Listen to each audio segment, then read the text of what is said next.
नमस्कार, मी धनंजय सानपदे ॲग्रोवन शोमध्ये तुमचं स्वागत. महाडीबीटीवरती विश्वास ठेवून शेतकऱ्यांनी ट्रॅक्टर आणि त्यासोबतच अवजारांची खरेदी केली, पण अनुदान अजूनही बँक खात्यामध्ये जमा झालेलं नाही आहे.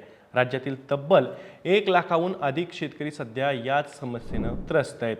कोणाचे ट्रॅक्टरचे हप्ते थकलेत, तर कुणाला खरीपासाठी बियाणं खत खरेदी करायलाही पैसे उरलेले नाही आहेत. सरकारनं पूर्वसंमती दिलेली आहे आणि शेतकऱ्यांनी लाखो रुपये स्वतःच्या पदरचे भरून अवजारं खरेदी केली आहे. पण आता 1200 कोटी रुपयांचं अनुदान निधी अभावी अडकलेलं आहे. मग प्रकरण नेमकं काय आहे? शेतकऱ्यांना अनुदान कधी मिळणार? पूर्वसंमती कधीपासून सुरू होणार महाडीबीटीची? याबद्दल अधिकारी काय सांगतायत जाणून घेऊयात आजच्या द ॲग्रोवन शोमधून. त्यामुळे तुम्ही व्हिडिओ शेवटपर्यंत नक्की बघा.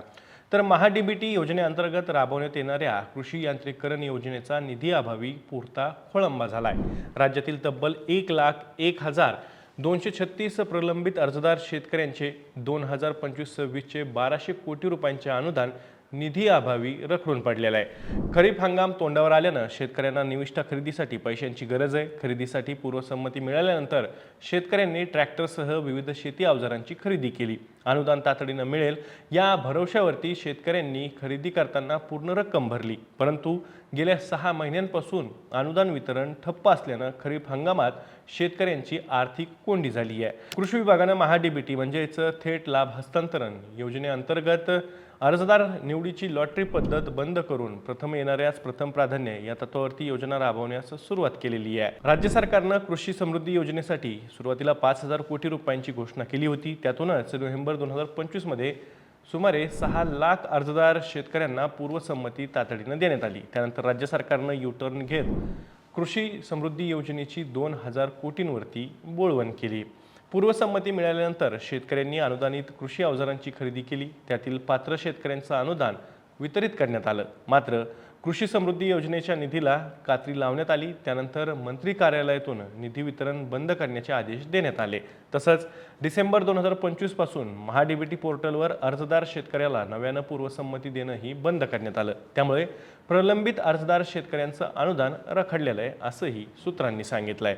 वरिष्ठ अधिकाऱ्यांनी दिलेल्या माहितीनुसार कृषी समृद्धी योजनेसाठी 2,000 कोटी रुपयांच्या निधीची तरतूद आहे. त्यापैकी 200 कोटी कृषी विद्यापीठ संशोधन आणि 200 कोटी जिल्हास्तरीय प्रशिक्षणासाठी आहेत. राज्य सरकारकडून 1,600 कोटींपैकी 700 कोटी रुपयांना मंजुरी ही वितरणासाठी देण्यात आलेली आहे. आणखी 200 कोटी रुपये उपलब्ध करून देण्यासाठी ही हालचाली सध्या सुरू आहेत. मात्र उर्वरित निधीबाबत अनिश्चितता कायम आहे.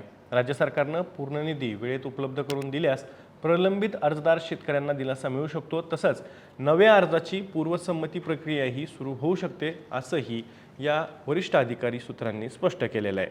आता नुकतंच केंद्रीय कृषी मंत्री शिवराज सिंग चौहान यांनी मजूर टंचाईवरती यांत्रिकीकरणाशिवाय पर्याय नाही असं प्रतिपादन केलेलं आहे. परंतु राज्य सरकारच्या पातळीवरती यांत्रिकीकरण योजनेसाठी निधी अभावी ब्रेक लागलेला आहे. शेती कामासाठी मजुरांचे दर गगनाला भिडले, त्यामुळे शेतकरी यांत्रिकीकरणाला प्राधान्य देत आहेत.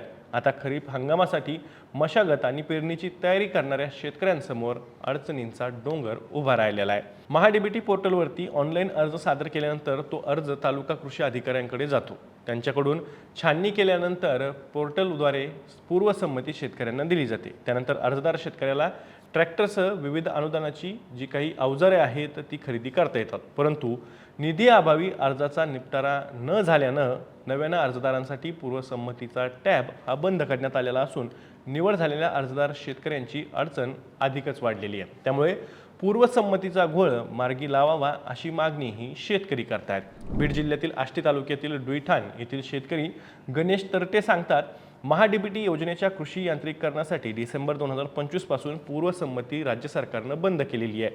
एकीकडे सरकार सांगते की यांत्रिकीकरणाचा स्वीकार करा, तर दुसरीकडे पूर्वसंमती देण्यात येत नसेल तर अवजारांची खरेदी कशी करावी असा सवालही तरटे या शेतकऱ्यानं उपस्थित केला आहे. तर मागील वर्षीच्या दिवाळीत महाडीबीटी योजनेच्या अंतर्गत मला खरेदीसाठी पूर्वसंमती मिळाली होती. 36 HP ट्रॅक्टर घेतला. त्याची किंमत 6,90,000 होती. पूर्ण रक्कम भरूनही ट्रॅक्टर खरेदी केला. आता 8 महिने झाले, अद्यापही अनुदान बँक खात्यावरती जमा झालं नाही आणि त्यामुळे अडचण झाल्याची व्यथासुद्धा बीड जिल्ह्यातील आष्टी तालुक्यातील बीड सांगवी या गावचे शेतकरी मच्छिंद्र ढोबळे सांगतात। शेतकऱ्यांच्या या प्रश्नावरती ॲग्रोवननं कृषी अभियांत्रिकी संचालक अंकुश माने यांच्याशी संवाद साधला। त्यांनी दिलेल्या माहितीनुसार केंद्र सरकार पुरस्कृत योजनेअंतर्गत 500 कोटी रुपयांचा निधी हा मंजूर करण्यात आलेला आहे, तर राष्ट्रीय कृषी विकास योजनेसाठी म्हणजेच RKVY च्या अंतर्गत 46 कोटी आणि राज्य पुरस्कृत योजनेसाठी 20 कोटी रुपये मंजूर करण्यात आलेले आहेत। एकूण 566 कोटी मंजूर आहेत। त्यापैकी प्रलंबित अर्जदार शेतकऱ्यांच्या बँक खात्यावरती केंद्र पुरस्कृत योजनेचे 218 कोटी आणि RKVY चे 46 कोटी रुपये वितरित करण्यात आलेले आहेत। तर पुढील काही दिवसांमध्ये कृषी समृद्धी योजनेअंतर्गत 700 कोटी रुपयांचा निधी हा उपलब्ध होऊ शकतो। त्यामुळे या योजनेच्या अंतर्गतलं जे काही दायित्व आहे ते पूर्ण करता येऊ शकतं, असंही माने म्हणालेत।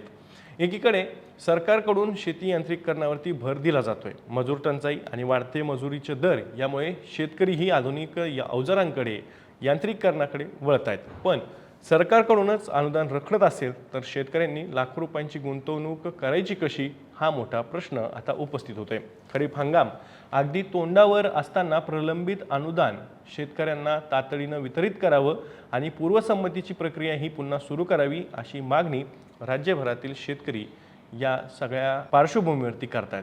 आता तुम्हाला याबद्दल काय वाटतंय, तुमचं मत काय आहे, कमेंटमध्ये सांगा।